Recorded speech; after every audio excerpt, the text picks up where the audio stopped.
everyone, welcome back to Tali's Kitchen, and today we're going to be learning how to make meatballs and fries. Now this is one really simple meal to put together and it's really delicious. Now these meatballs initially were supposed to be kebabs, but they decided to take their own shape, so I decided I'm going to call them meatballs. But they're really super delicious, absolutely full of flavor. You can see how beautiful that looks, nice and soft on the outside, on the inside, sorry, nice and really soft on the I'm lost. Nice and soft on the inside and really nice and crunchy on the outside. And it pairs absolutely perfectly with fries, with some ketchup, and with some lemon as well. And you can literally have this plain with just some lemon on the side, and it's equally just as fantastic. So without any further ado, let's learn how to get this super easy, super simple recipe done.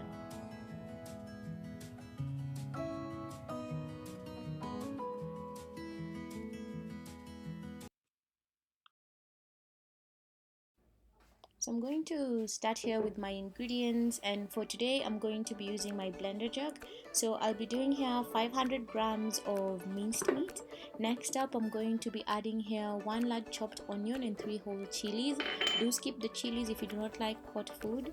I'm also doing here 1 teaspoon of freshly crushed black pepper seeds. Next up I'm doing 1 tablespoon of jeera seeds, and then I'll be doing here 1 tablespoon of baking powder, sorry, and this is what will make the kebabs really nice and crunchy on the outside of the meatballs. And then not to forget some salt to taste. And then if you do have some coriander leaves, fresh coriander leaves, add them. At this point I didn't have any, but I did have a last piece of green pepper which I'm going to add here. But the green pepper and the coriander leaves are perfect. So it was at that point as well that I remembered I actually have a food processor and I don't need to use a blender jug. So I switched everything to my food processor, and I'm just going to take my time here to mix this together and make sure I have a nice fully mixed mixture. Now the benefit of using a food processor is it can easily mix together dry ingredients without you having to add any liquids. The problem with a blender is you'll need to add a little bit of liquid for it to blend smoothly, or you have to really take your time and be very patient with your blender until all the dry ingredients are mixed together. So difference between a food processor and a blender is that it's easier to mix dry ingredients in a food processor than in a blender. But if you only have a blender, just take your time. It will take a little bit more time, but you'll definitely still be able to get your fully mixed mixture. So this looks perfectly done and everything is nicely mixed and incorporated together.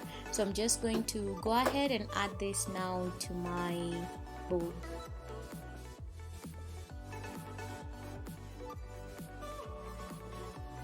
Now this looks really perfectly mixed together. I'm very happy with what I've been able to achieve here.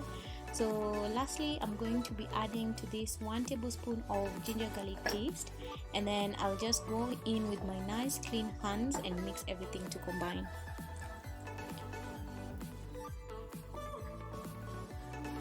Feel free to add in your ginger garlic paste in the food processor. I just forgot to add my ginger garlic paste, and then you can just keep this whole mixing process with your hand. Now once everything is nicely mixed together, just go ahead and form these nice beautiful shapes.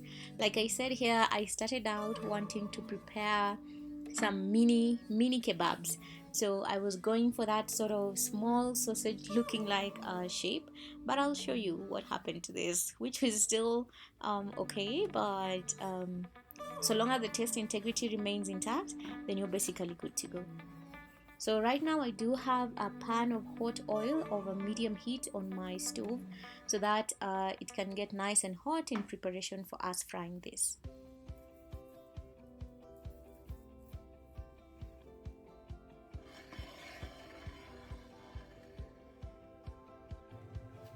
So I have my oil nice and hot here, so I'm going to go ahead and start adding in my meatballs. Let me just call them the actual names of what they turned out to be. So just go ahead and gently add this into your oil.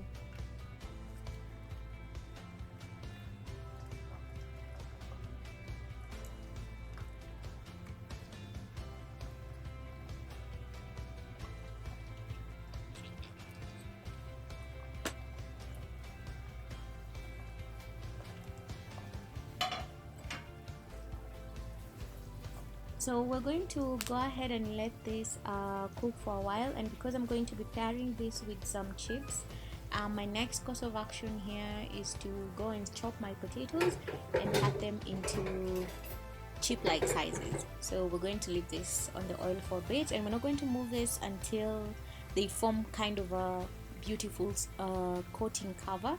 So do not go in with your spoon at this point.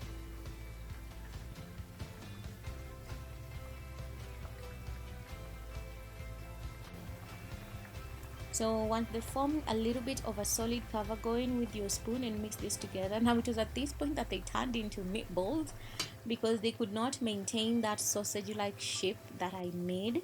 So I decided, I'll call them meatballs. So long as the taste integrity is the same, then it's fine, because calling these kebabs would be a bit confusing because the shape is just not there.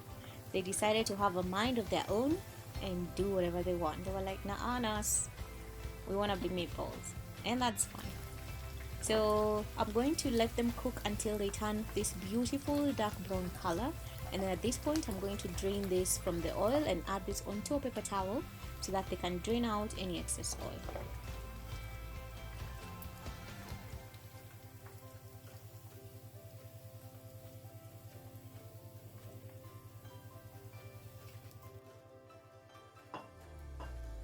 So next up, into the same oil, because I do not have the time to switch up the oil, I'm just going to go ahead and add in my fries, and then we're going to let this cook until they're nice and ready.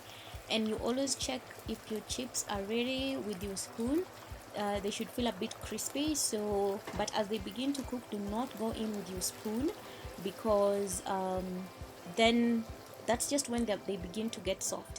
So when you go in with your spoon at that point, then you're going to ruin them a bit. So just let them cook on their own for a while until they look like this. They look like they're forming a nice crunchy coating on the outside. Then you can go in and mix and move them around. Now it only has these black spots because remember we didn't change oils, but it's perfectly fine because the taste is okay. But if you're very particular with your food, then you can drain out the oil, sieve it to remove the particles that have come out from the mincemeat, and then go in and fry your chips. Or alternatively, you can use a different pan and another set of cooking oil and cook your fries. But for me, this was a no-brainer because I just wanted to make a quick fix meal. So you can see how incredibly beautiful this turned out, and this meal was super delicious and super easy to put together as well. Now my meatballs slash kebabs tasted absolutely fantastic, and they paired amazingly with these fries. One other thing I noticed is you can have this with ukwaju sauce as well, because the tanginess from the ukwaju sauce really takes these meatballs to a whole other level. That you can hear the outside is nice and beautiful and crunchy, and you can see how soft and fully cooked the inside is. So I hope you really enjoyed this recipe, and I hope you try out this recipe and enjoy it with some fries as well. And you can decide to call yours kebabs or meatballs. It really doesn't matter so long as the taste integrity remains intact. Do consider subscribing if you're not subscribed to my channel, and I will see you all next time with yet another fantastic recipe. For now, bye bye and take care of yourselves.